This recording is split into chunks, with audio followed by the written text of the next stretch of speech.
Hey folks, I can't begin to express how happy I am to finally produce another solid essay like this.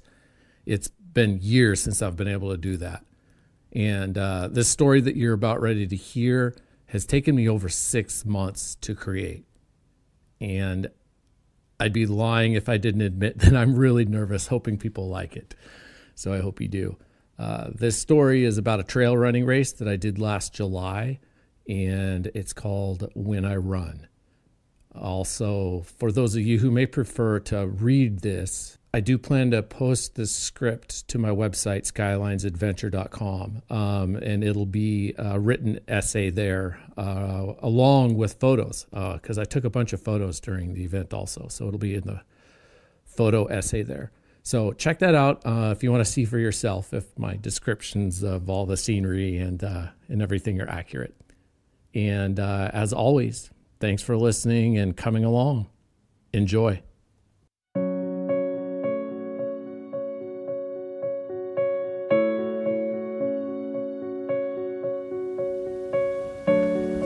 Chapter 1.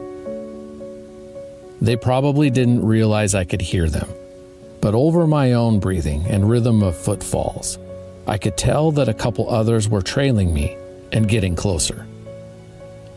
I knew that I could go faster, but I held back to keep plenty in the tank. From behind me, I heard one of them say to his buddy that his heart rate was at 162, the max he'd like to reach on a race of this distance. They abruptly agreed to slow their pace, and thus fell the sounds of their labored chatter and slowing steps on the trail. This prompted me to glance at my watch and note my own heart rate. 127. Seemed good, I guess.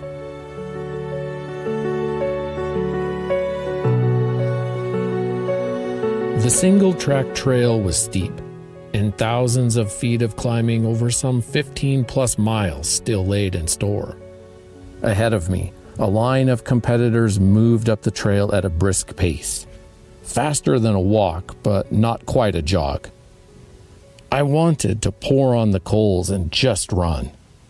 I wanted to pass the endless train of racers ahead of me, but I repeated in my head, just save it, and resisted the urge to declare out loud, on your left.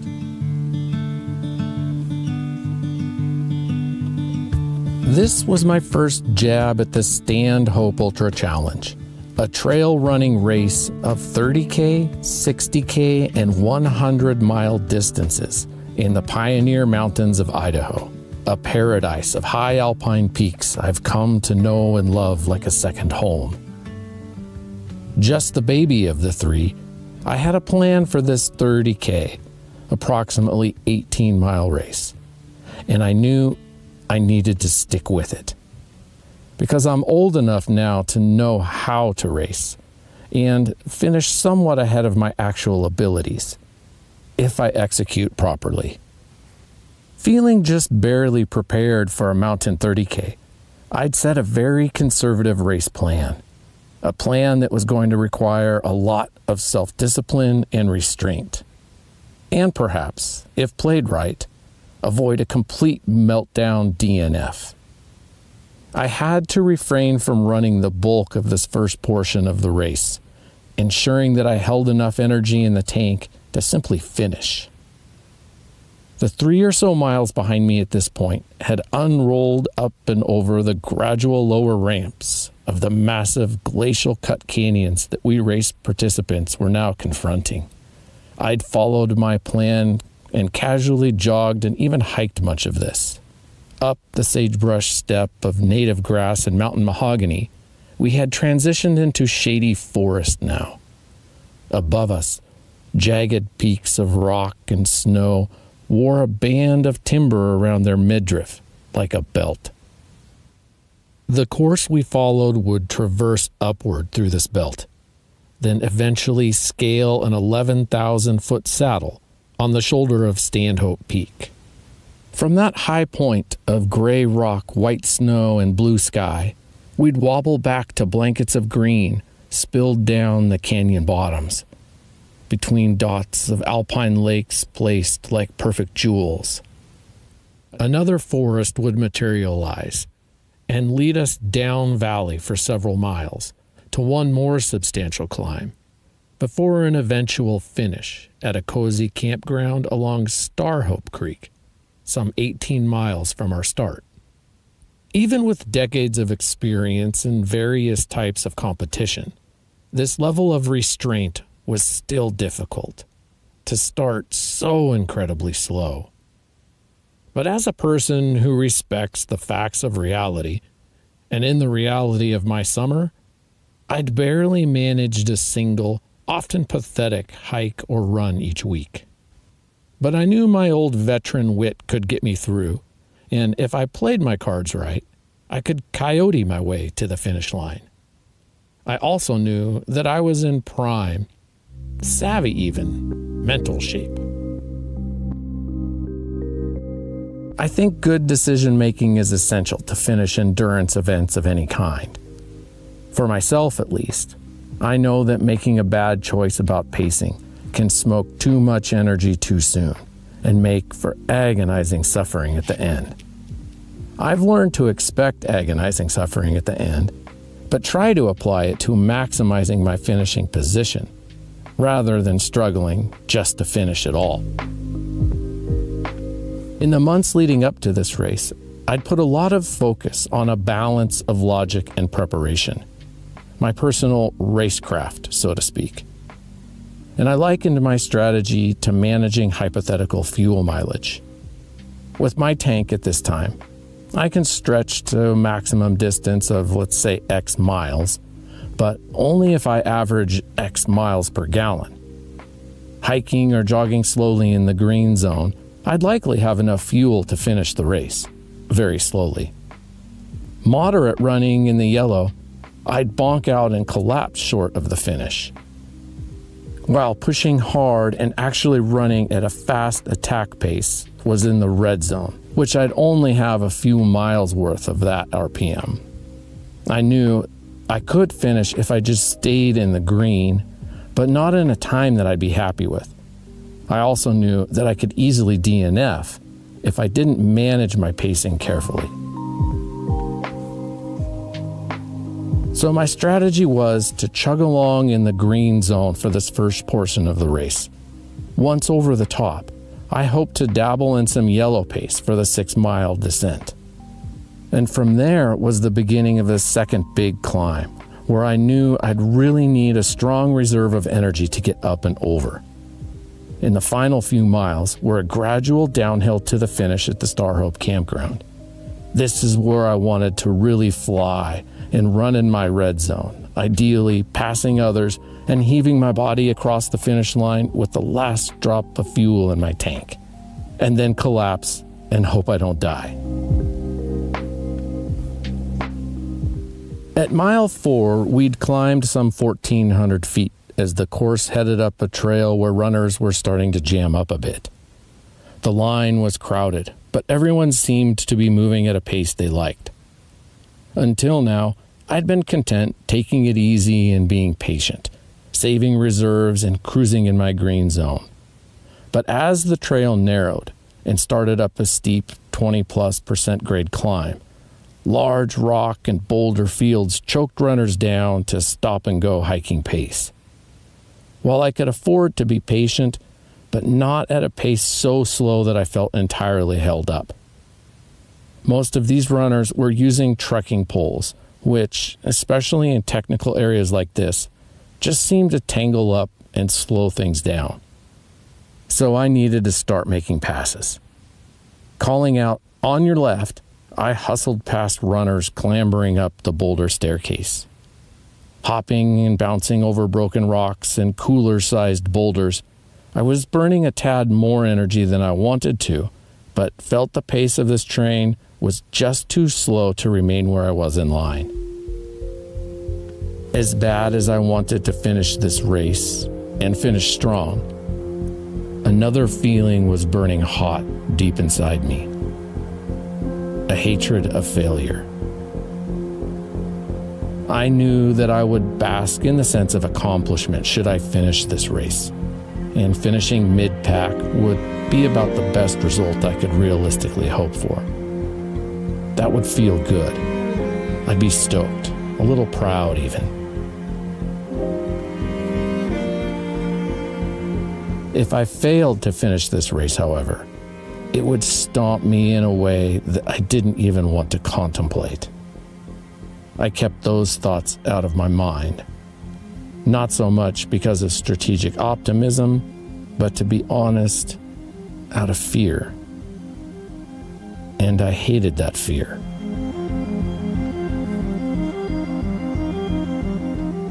Competing emotions were in unison, driving me towards the same outcome. My desire for what I'd consider a respectable finish was powerful, but I doubted it carried nearly the punch of regret that would haunt me should I fail to finish.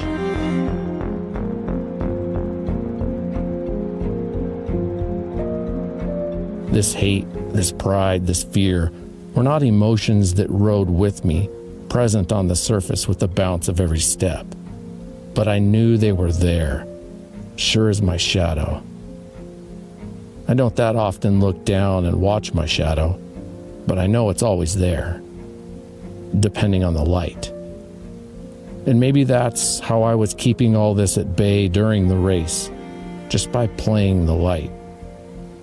I'd confront that shadow only if and when I needed to.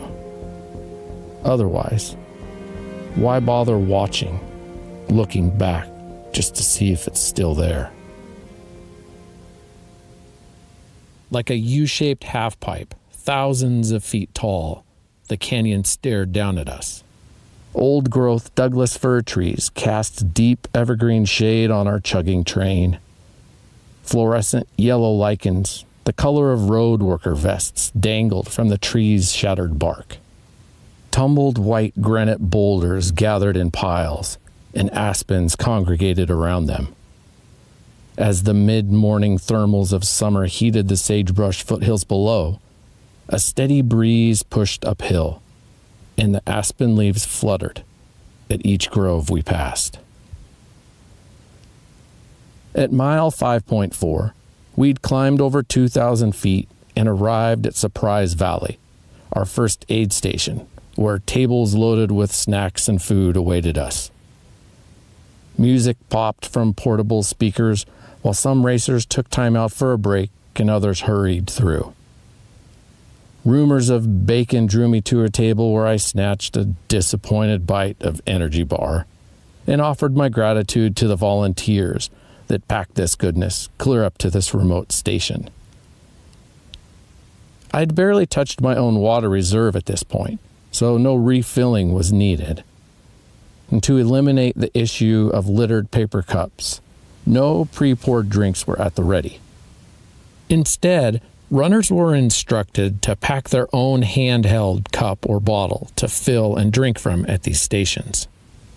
I didn't bother carrying a vessel and wasn't going to fuss with opening my pack and bladder to collect a bonus gulp or two.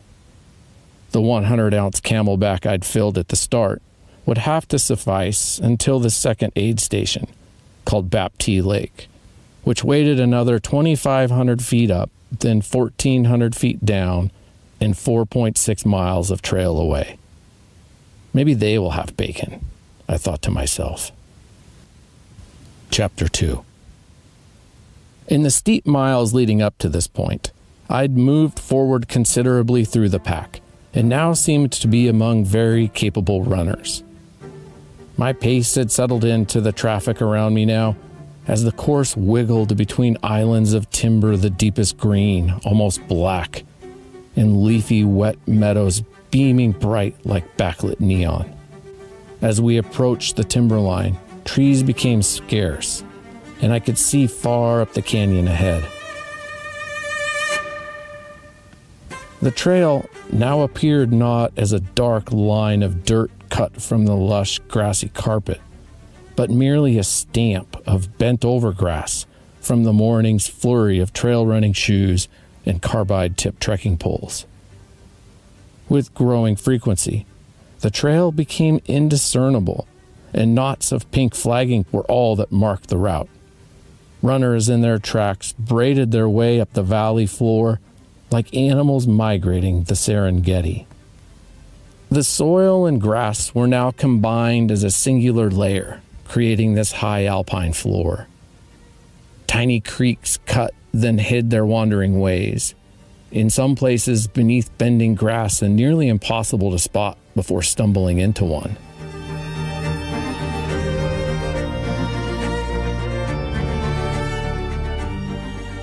Running here was tricky, not only for the challenge of not seeing what knee-high foliage was hiding, but also for the fact that the spongy permafrost-like ground felt like running on a mattress. A soft layer that soaked up the landing impact of each step, yet gave nothing back in return, only absorbing the foot's energy, pushing off for each stride.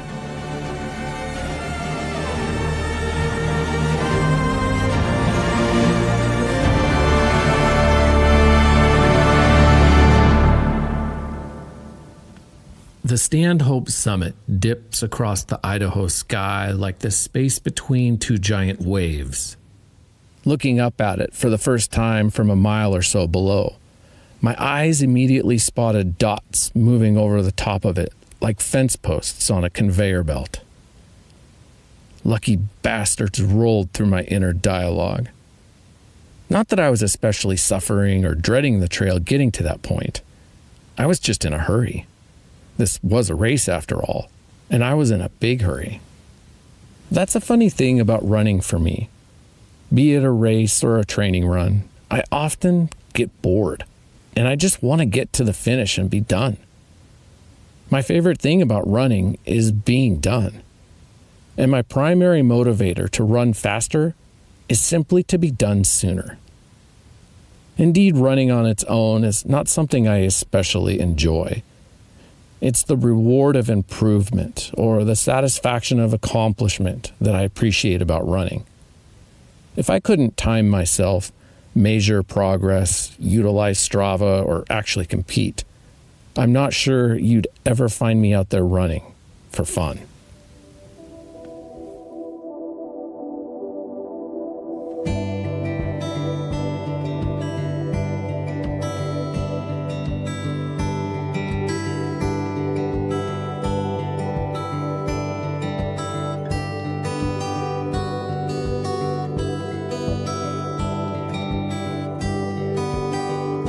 It's my current role as a stay-at-home father that has rattled other interests in life away, to the point that running is the sole activity left standing for me. And to be honest, I'd much rather be racing mountain bikes and motocross or chasing trout and bass and steelhead around with a fly rod, while ushering our kiddos into those worlds along the way. But they are still a bit young for those things, so running is the short and concise activity that I can fit into my world 2 or 3 times a week, and make a run at being competitive at it.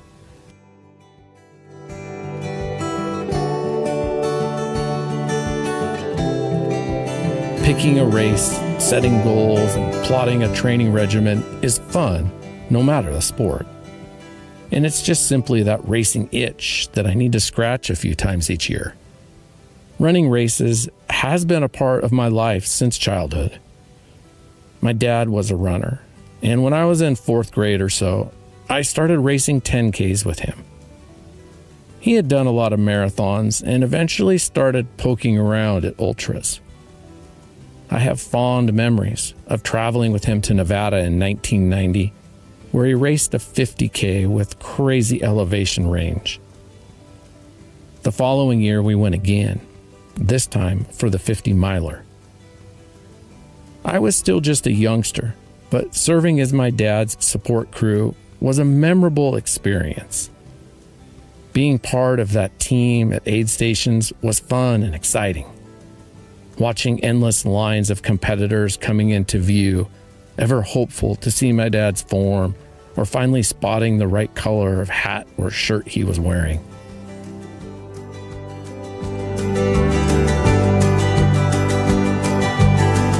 Forget the amazement of seeing runners' faces, delirious in the agony of each one's own choosing. I get lost in memories when I'm running.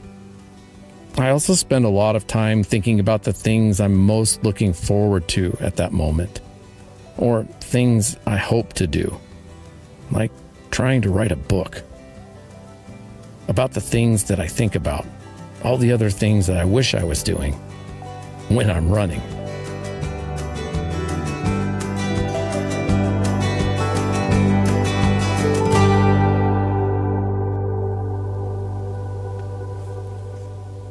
I was swapping betwixt hiking and jogging at this point, and just wanted to be up and over that summit. To have the beast climb of this race behind me. To be up there, so I could finally run fast and feel a little bit more like I was racing. I wanted to break free from the shackles of my race plan, which mandated that I hold back and just hike this major ascent, slow, smooth, and steady. The weather and conditions were just perfect on this day. Occasional clouds put on their postcard best. The sky was 1950 blue. Our spring of 2023 had pounded feet upon feet of snow atop these Idaho peaks. And now at the end of July, huge drifts still remained. The Standhope summit runs roughly east-west like the spine of a saggy A-frame tent, and we were climbing the north-facing side where deep banks of corny snow still filled the crags between rocks and boulders. As we neared the top, we were climbing through the snow, slipping and clawing each step up the vague switchback trail. No one in the group that I was with was actually running this section. It was incredibly too steep for us. But I'm sure near the front of the pack, there were some who ran every step of this race, including this formidable ascent. Leaning forward of my own steps, adrenaline of the moment helped me float uphill as I finally stepped up and over the top, where a handful of other runners had paused to snap photos and give high fives. I even caught wind of a safety meeting nearby. From this vantage, 11,023 feet above sea level and nearly 4,000 feet above our start, the view was incredible. For each of us, however, I think it was especially rewarding given the effort of getting there.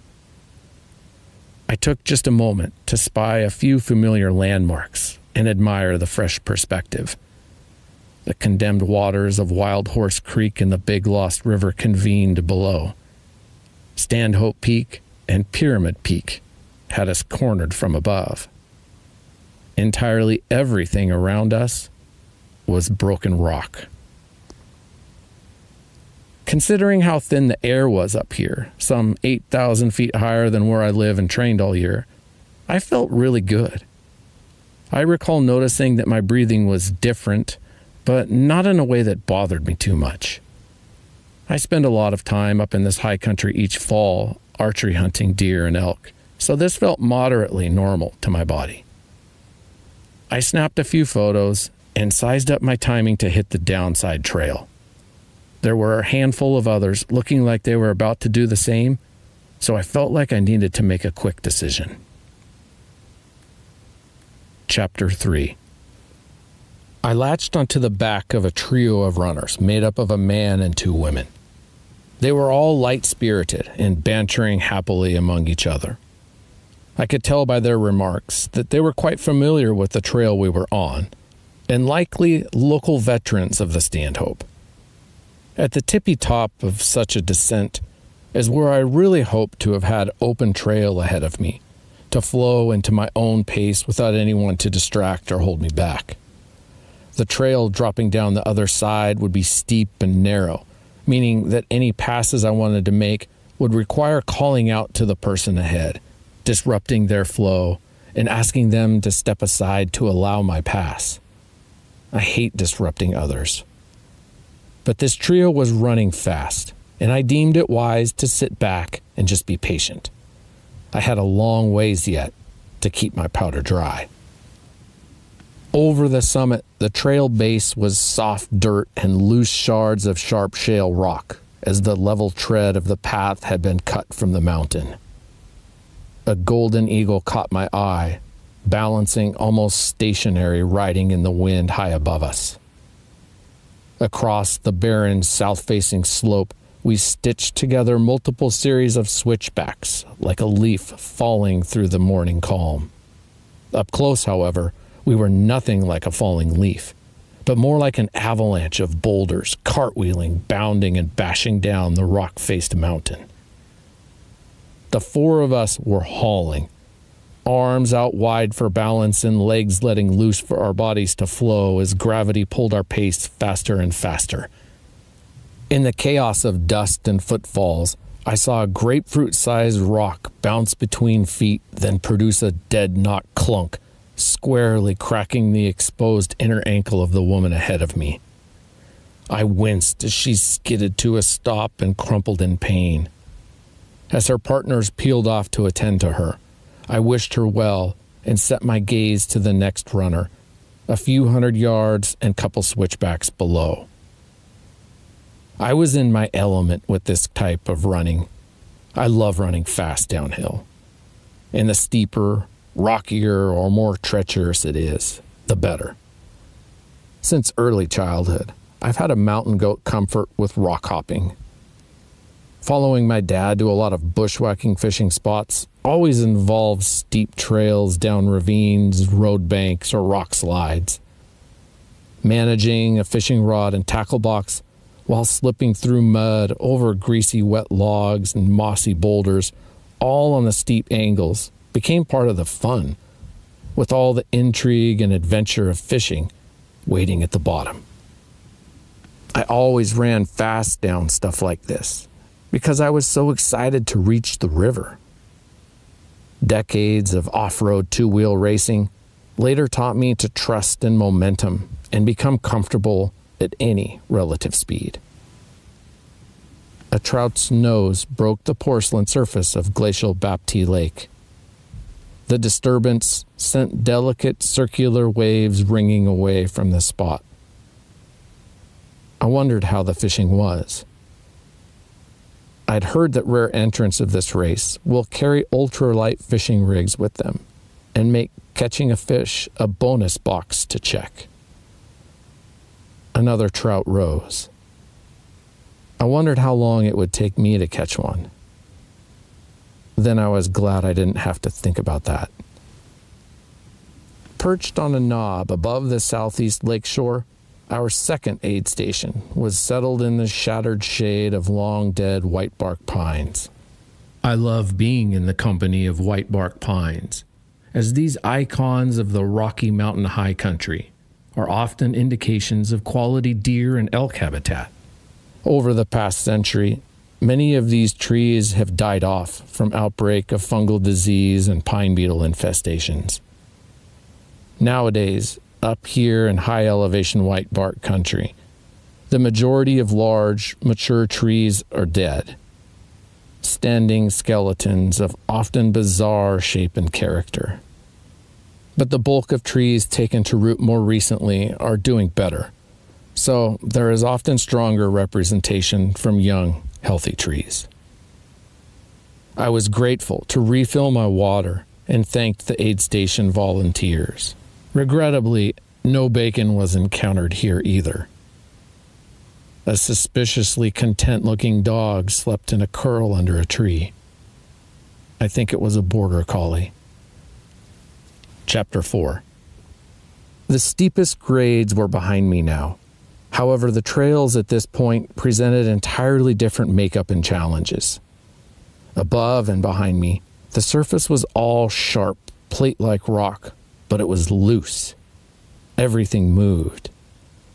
Now, the trail entered areas of alpine fir and whitebark pine, which meant tree trunks, branches, fallen logs, and primo of tripping hazards, exposed roots.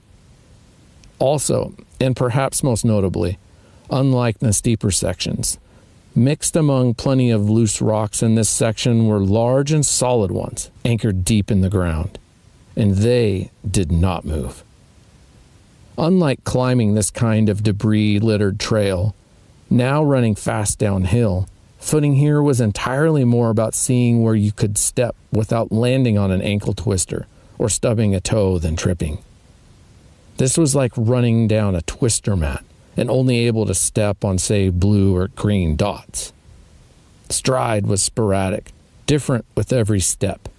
Balance was constantly shifting left, right, forward, and back.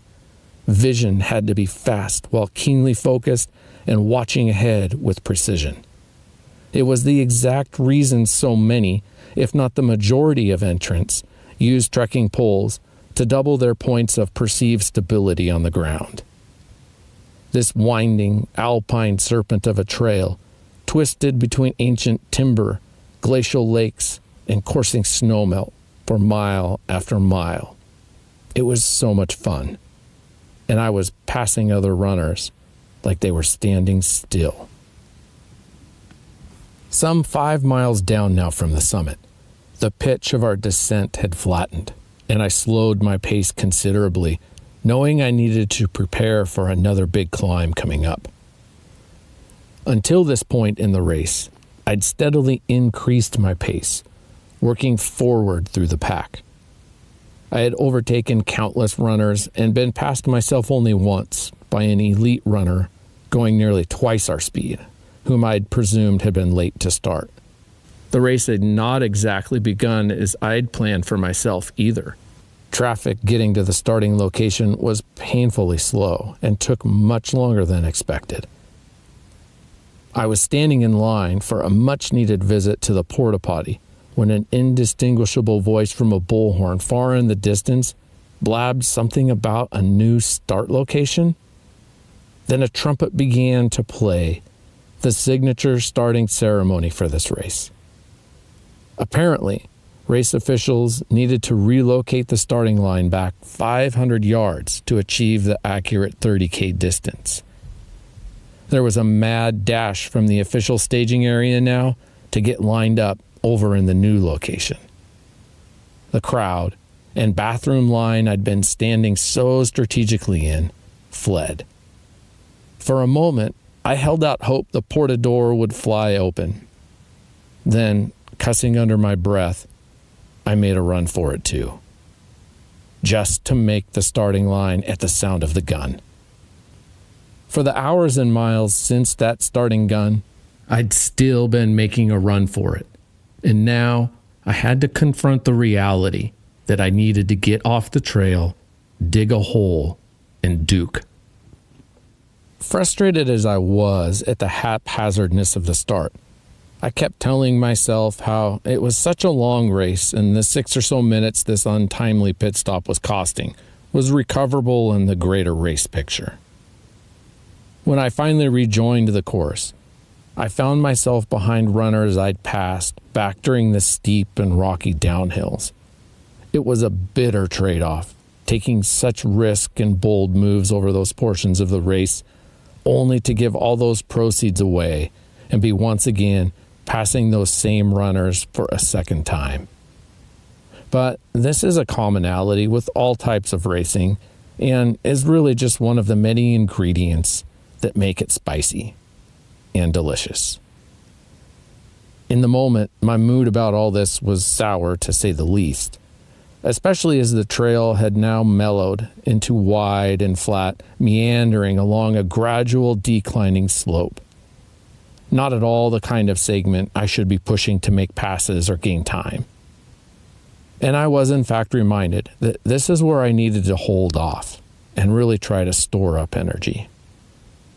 I'd studied the course map carefully, and the White Mountain climb we were coming up on was seriously steep, and in my estimate, potentially the most dangerous.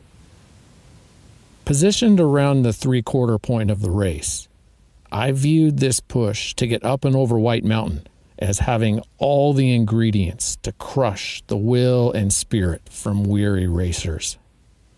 Following miles of adrenaline pumping downhill and accomplishment of cresting the mighty Standhope summit, the sleepy section I was in had lulled my body into a tight post-climax grind.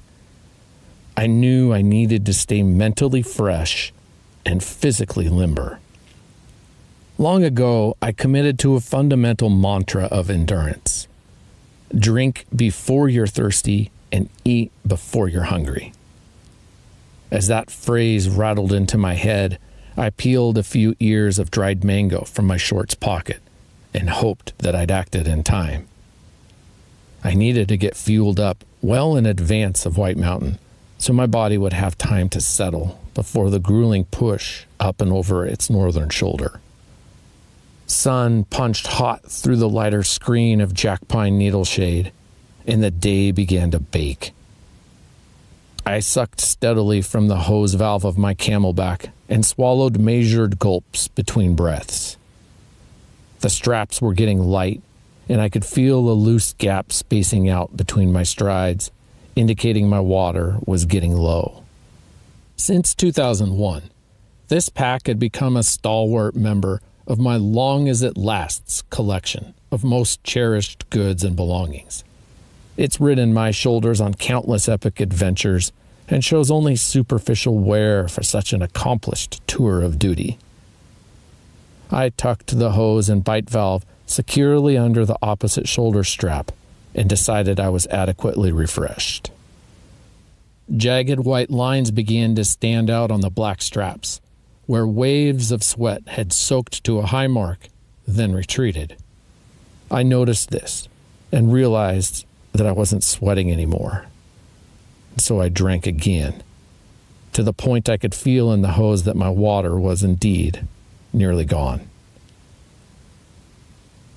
I'd been on the heels of a runner for a while now and decided he was holding me up enough I should move past him. The trail was open and free of hazards at this point, wide enough in general for probably 3 abreast. At an especially straight and open area, I called out the customary and now well-worn phrase, "on your left," as I pumped up some tempo and pulled along his side to pass. When I broke the plane next to him, as if I didn't exist, he suddenly surged forward and bumped his tempo up a couple notches.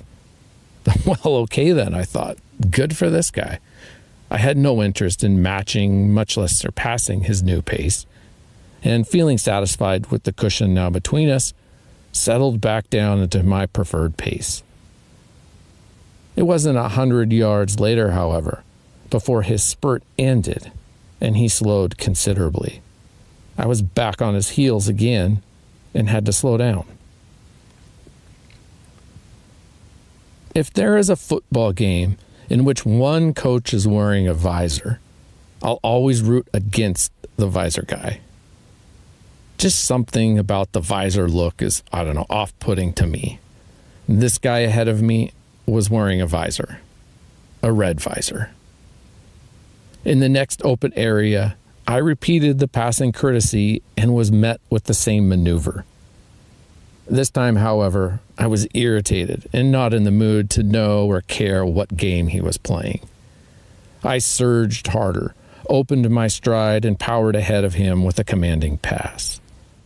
I chuckled to myself how this guy was like the driver on a twisty highway, seemingly terrified to approach the posted speed limit, but then accelerating at passing zones or lagging in the left lane, kegging traffic up behind him. Sliding over to the center of the trail, I felt a small sense of guilt, wondering if there had been some kind of misunderstanding. Feeling an obligation to give my move earnest meaning, I ran much faster than I wanted to in order to ensure and pad a decent gap between us, even though I presumed his pace would once again dwindle slower. Chapter 5. A mile or so later, a stack of 5-gallon water jugs appeared in the middle of the trail. I wasn't certain if there'd be another aid station, so I sure was relieved to at least see water. I whipped my trusty Camelback straps from my shoulders and poked a kick at the closest jug, testing its weight. It tipped over, empty. Gripping a jug stacked atop another, I groaned as it moved light and easy in my hand, nearly empty. The one remaining jug would have to be tapped to get more than the few cups of water left in the stacked one. This meant resecuring my open bladder, rearranging the bottom jug, removing and reversing the spigot valve, and starting over to fill at least a little more into my nearly empty Camelback. As luck would have it, my buddy in the red visor came thumping up just as I got the jugs arranged to pour. I still felt a touch of guilt for some reason, and thus invited him to refill first. In an awkward team exercise, I helped tip and compress the jug to get water to pour. Of course, it seemed to me in my competitive mindset like he was taking way too much water and time. Finally topped off and finished, he spun and disappeared down the trail, somehow ahead of me once again. A small note was all that indicated the crucial importance of this location. For off to the west, a sparse and timid trail departed this main arterial path we had been running down. This was the infamous and often missed intersection where the course headed up the last big climb over White Mountain. As I settled the contents of my Camelback and eased the 22-year-old zippers home, a woman arrived looking big-eyed at the water jugs and side to side at the trail options. I explained which turn we needed to take, pointing mockingly at the tiny note indicating such. And then I just couldn't leave her to tip, balance, tilt, and pour her own water without offering a hand. Once we had her water filled, I decided I'd burned enough time here and I may be wise to make the most of it. I pulled out my trusty titanium spork and a pouch of tuna. "I'll eat on the run," I smirked with a goodbye wave and turned to the trail that headed straight for the imposing climb towering above us. The guy in the red visor was long gone, pleased, I'm sure, with the several minutes of lead he'd managed to gain on me. I struggled to swallow mouthfuls of tuna while desperately attempting to slow and control my breathing. The trail was unrelenting and steep as hell, some 800 vertical feet at 15% grade over a shy mile. My legs were wobbly and lower back was becoming super tight, having miles of downhill body position and relaxed form now converted to steep uphill lunges. I was fried, and back to a walking pace for the first time since cresting the summit. This felt weird following the thrills and high tempo of the previous miles. Despite eating and drinking in preparation, the climb was kicking my ass precisely the way that I predicted it would. A throbbing headache was beginning to grip my skull, and sunlight burned hyper bright. I swallowed a sweaty handful of ibuprofen. I wanted to stop so bad. I knew I couldn't actually sit or lay down, for I'd tighten up and never get moving again. But I just wanted to stop, to lean into some of the cool shade I was passing, and let a tree trunk absorb some of my balance, weight, and fatigue. Just a moment or two couldn't possibly rob too much from the outcome of my race effort. In fact, a stop would more likely turn into a net gain for my finish, letting the burning fibers of my legs cool, allowing my runaway pulse to slow and breathing to normalize, and turn my whispers around. Then I'd be fresh and all set to regroup, take off at a stronger pace, and certainly overtake the sorry progress on the course which I was currently crawling about. I'd made an appealing pitch. The offer was slick and sweet and made only of benefits. I wanted to stop. I needed to stop. Stopping was the answer. The problem in the end was that I'm a harder sell than I am a good salesman. "No chance I'm stopping," I growled back. Ahead of me, on the now hot and dusty trail, an orange-needled pine lay across the path about as high as my waist. then 2 more.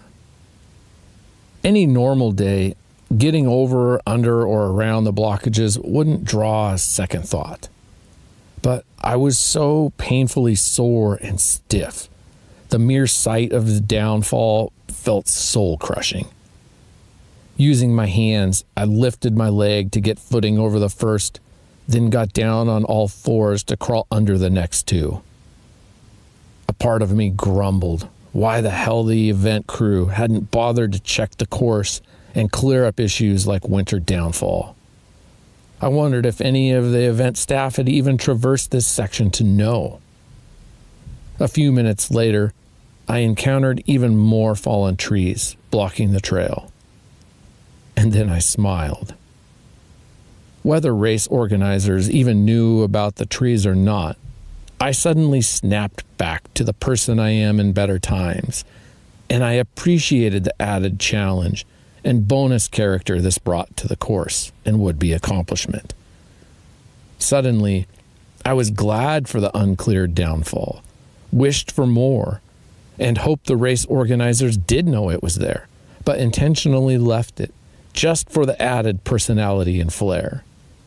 I felt ashamed of myself for whining like a sissy about such a common feature of the backcountry trails I love and enjoy so much. Hell, I felt lucky to be on a trail at all, given that nearly all my time up here every fall involves epic hunts carrying heavy packs and never walking a route so pampered as an actual numbered trail. I recalled various times I'd been in endless tangles of downfall with a 100-pound pack filled with elk meat on my back, swimming in sweat while crawling over and under trees that made this trail look like a playground. I recalled the marathon a few months prior that consisted entirely of sidewalk and bike path, how boring and monotonous 26 flat miles of that was. I thought about how much better trail running felt on my body because of all the different angles, motions, and leaning as part of running over a varied and mixed terrain. I thought about how easy it was to move without cold weather clothing, boots, a heavy backpack, and bow, rifle, or shotgun in hand. I thought about the way that pine bark smells like syrup when it's hot like this. It had worked.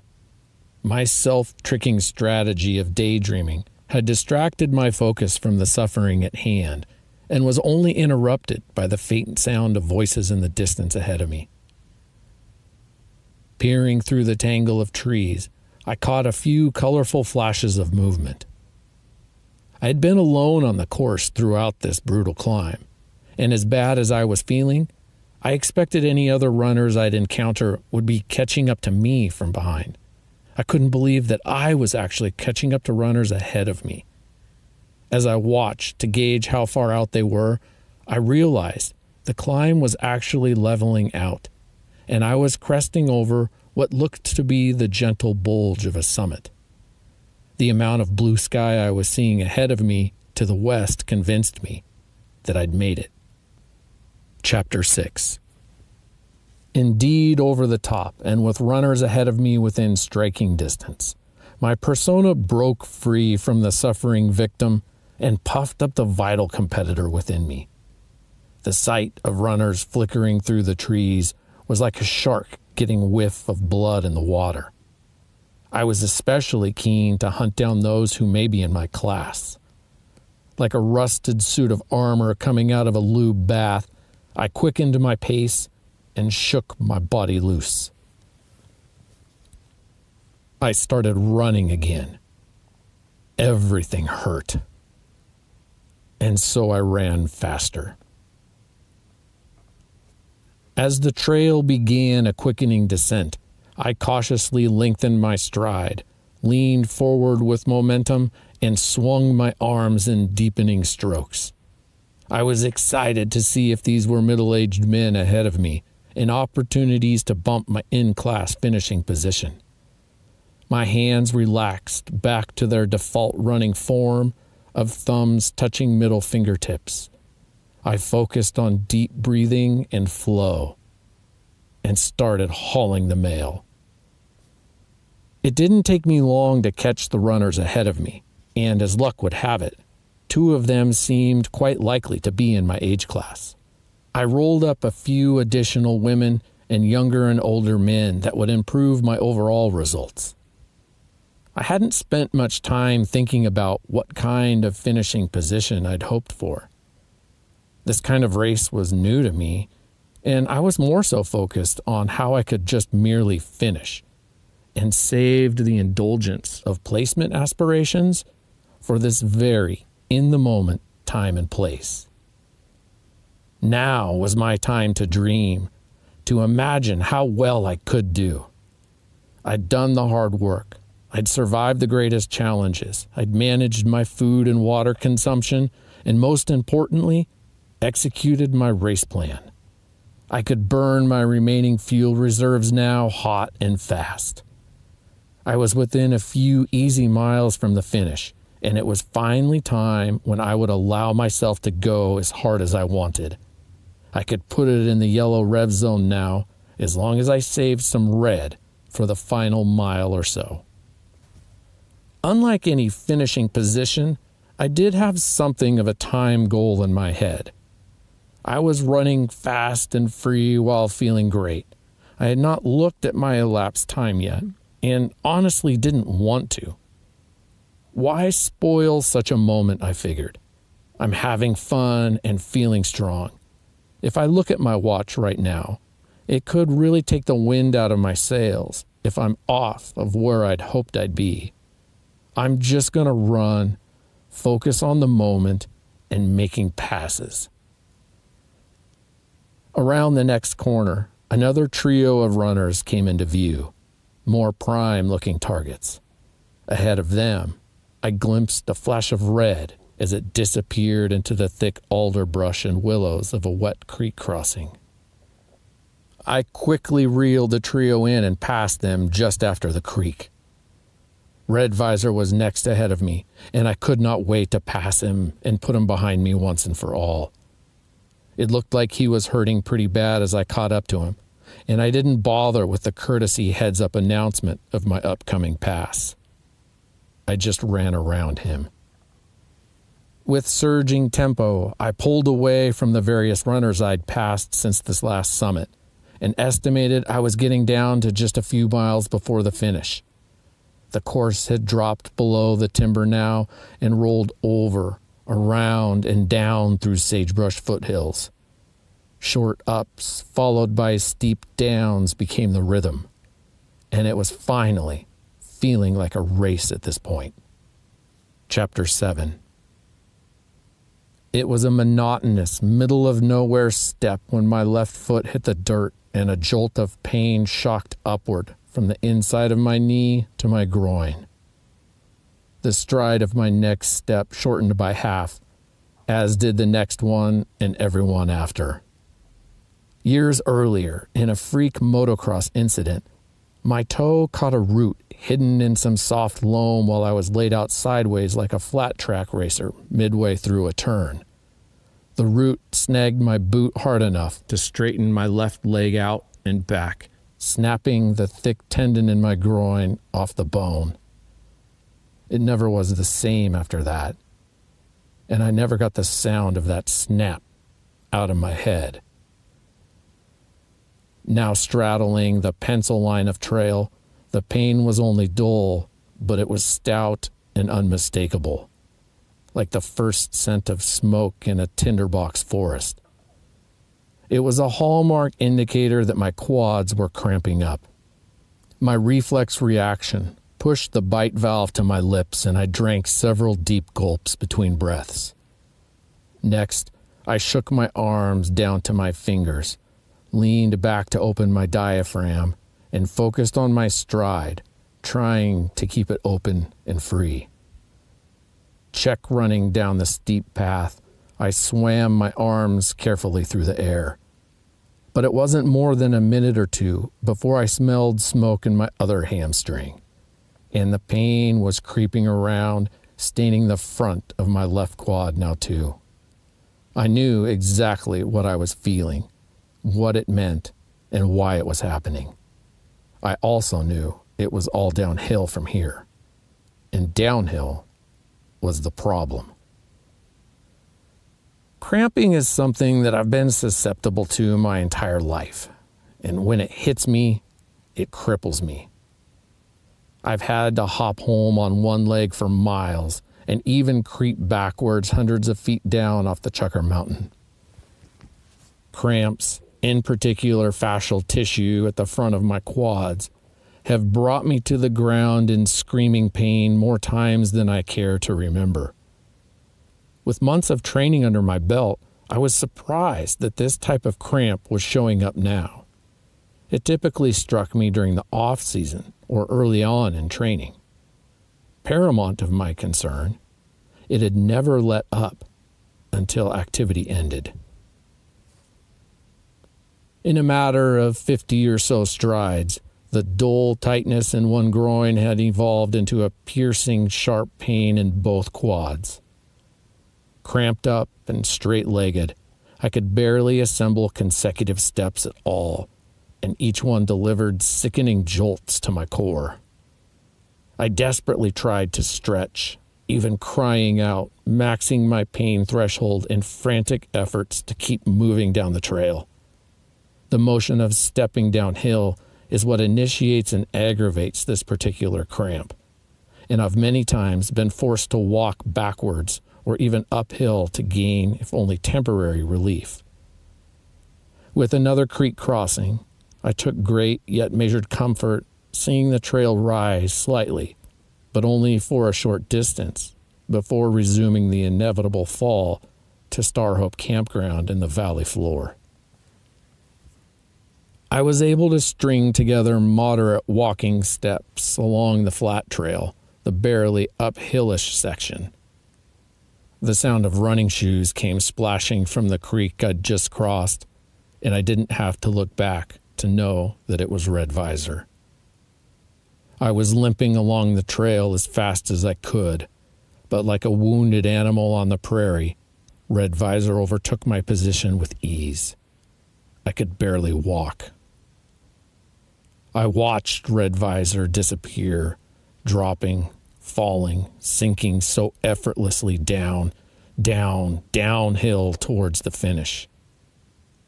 At the gentle crown of such a modest knoll, I stood stiff and shuffled my feet. I tried to lift my heel behind me and grab a toe to stretch, but I missed miserably. I tried to squat, but I couldn't take the pain. Like a cuffed and condemned sailor looking down the plank, I waffled with dragging steps as the trail slid away, ever so slightly, so easy it slid, downhill. From behind, the inevitable sound of more footbeats rose from the distance. They were coming, all of them. Everyone I had passed over the hours, miles, and vertical feet that day. All of them were coming, and all of them would pass me if I couldn't get moving. Each step I took felt like knitting pins were pushed upward between the skin and muscle of my quads like pinstripes. I must have looked like a barefoot castaway walking on hot coals as they approached. Over my shoulder, the trio of runners I'd overtaken a mile or so back were right behind me. With staggering commitment, I stepped back into the trail not 20 yards ahead of them and pushed myself into their path, like a raft lunging into the current and right-of-way of downstream boaters. I couldn't bring myself to make eye contact, but if they were going to beat me in this race, I was going to force their hand and make them pass me, like a guy in a red visor would do. This was absolutely a dick move in terms of trail etiquette, but we were in a race, and I remained in that frame of mind. I'd happily offer my apologies after the finish line. And still, it was all downhill from here. My only hope was if I could force myself to open my gait and regain a run, perhaps I could literally shake my quads loose and get past the cramps.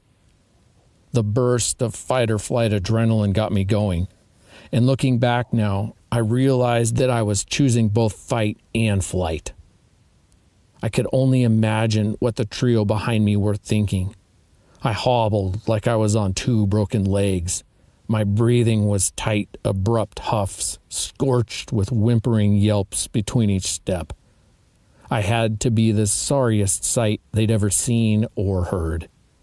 If only they could see the agony on my crinkled red face, could the scene look any more pathetic. But they couldn't see my face, only my back, and I aimed to keep it that way. My lunge off of the symbolic cliff seemed to be working, partly out of embarrassment, partly out of anger, and partly out of fear. I just ran like hell, and I flew with all the grace of a free-falling chicken. I tried to run fast enough to run over my cramps with each stride. Quickly, I shifted my focus from the agony behind me and the runners on my tail to an imaginary scenario ahead and below me, to a scenario in which I was setting sail and peeling off 6-minute miles. I imagined running cold and clean. I imagined tall and elegant cans of icy Busch Light rising from the vintage metal cooler in the back of my truck. The chilled snickerdoodle cookies from the local bakery, and how I abstained from such delights for weeks leading up to events like this. Rounding a corner, the hairy sagebrush horizon floated away as I recognized acres of black timber panels shaped like giant puzzle pieces. I recognized the canyons where I'd hunted elk over the years. I saw the tributaries that merged to form Standhope Creek, where I'd fished for grayling and stunning cutthroat trout. Laying before me were the upper reaches of the Great Copper Basin. I recognized the portion closest below where I'd camped years before. And now, somewhere in that sprawl of trees and campsites, a finish line awaited. And somewhere between myself and that finish line, a red visor bobbed down this very trail. The large swath of trees the campground was among looked to be about a mile away. It was open sage and rolling hills from here to there, and as soon as I looked hard at the folds of terrain, I spotted red visor. Now was the time to attack. Now was the time I'd saved my last stash of reserve energy to let my body rev all the way out and gorge in the red zone. I pulled ahead hard, as if red visor were the finish line. I let my emotions take over, and I gave no thought to anything but catching my target. He must have heard my approach like the sound of helicopter blades pounding the air behind him. The heavily used single-track trail was now braided with several distinct lanes. Steeper and steeper the grade fell away from us, and loose rocks of various size littered the multi-track trail. He held the inside left lane as the road veered left, then he switched to the right as the path bent that way. It was obvious he knew I was right there and had begun his fight to defend his position. Our pace was escalating very quickly. The trail fell faster. More and larger rocks were free everywhere as the steep grade, gravity, and decades of treads had churned them loose. The strokes of my arms transitioned from the fore and aft motion of a punching steam train into circulating windmill wings frothing the atmosphere for balance.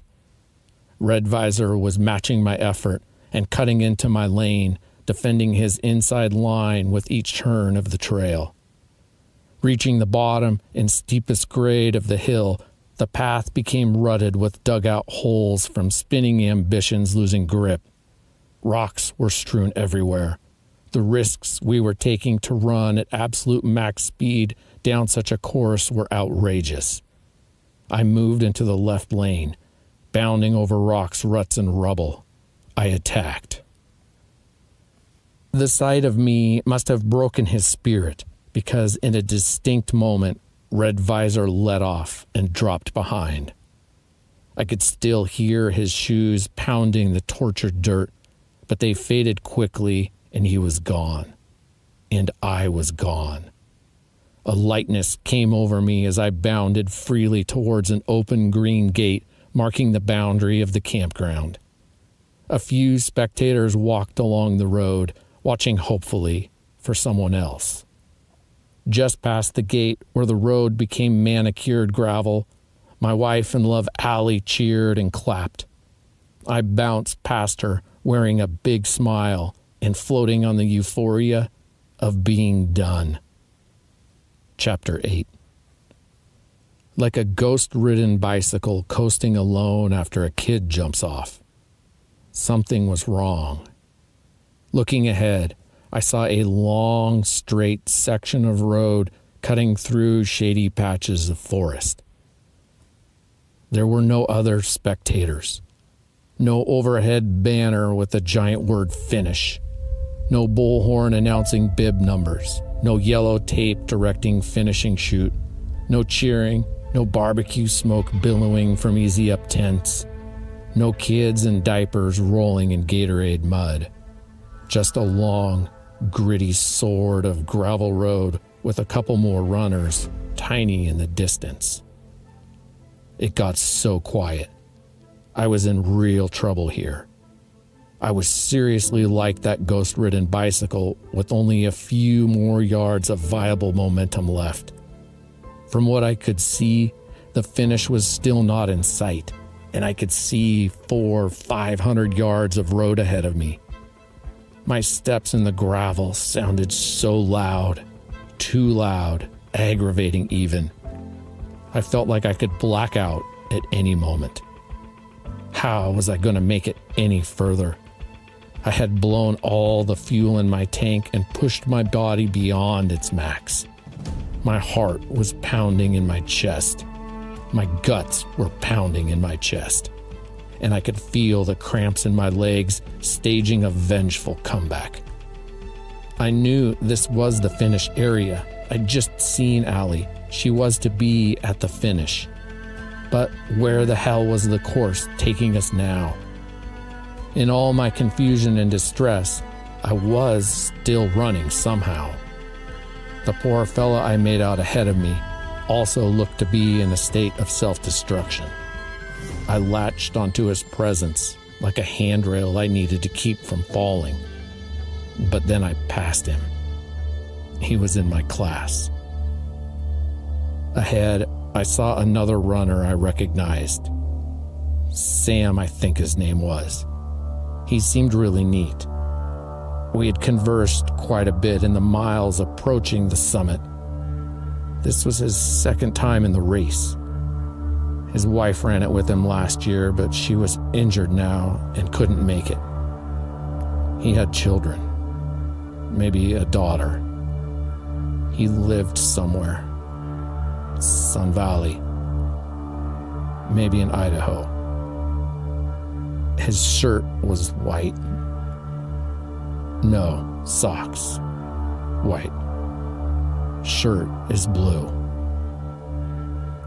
He's right in front of me. I can't hear anything. It's too loud. This hill is so fucking steep. I'm pushing as hard as I can. Harder still. Fast as I can. I can't breathe without sound. Kids are running next to Sam. I think they are cheering for him. I see writing and banners. My shoes and dirt.